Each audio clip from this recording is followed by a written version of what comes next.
Hello everyone, Dan here from the Next Issue Podcast. On today's video, I'll be doing a review for Resurrection of Magneto number 3.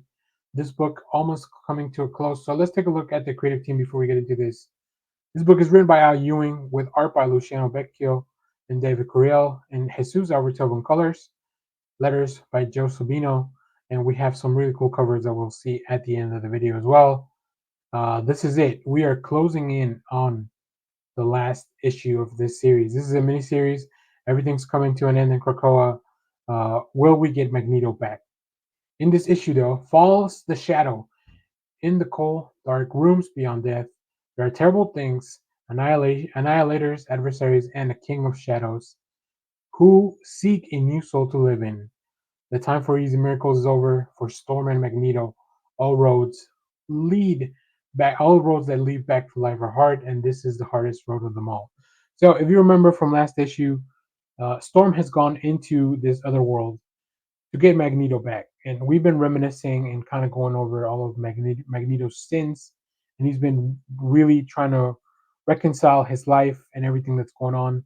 In the meanwhile, Storm is the one that's trying to guide him back, but they have run into an ambush of all these entities, including what I feel like I correctly assumed that it was the Shadow King on the last issue.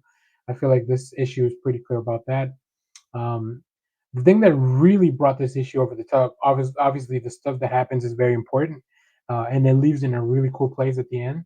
But Vecchio's art just reached a new frontier for me in this one. Like there are some really cool character designs. The way that the pages are laid out feels pretty incredible. So let's take a look at some of that preview art.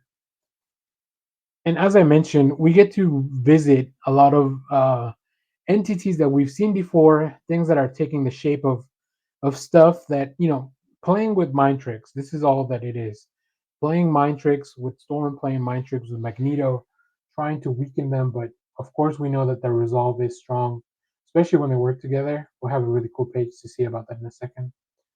Um, in the meanwhile, while Storm is trying to deal with all those other entities, Magneto's trying to reconcile his own. I love that they kind of turned this into a chess match where Magneto's obviously trying to help Storm.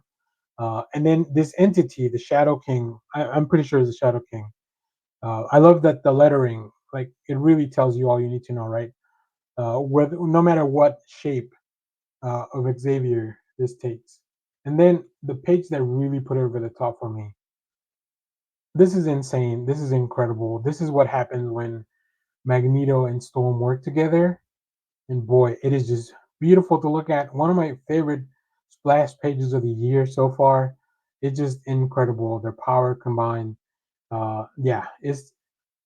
I don't know that I've ever read a writer that loves the character of Storm more than Al Ewing. Like if you check it out, if you check out all of Al Ewing's books in this Krakoan age, they have all been putting over Storm so hard.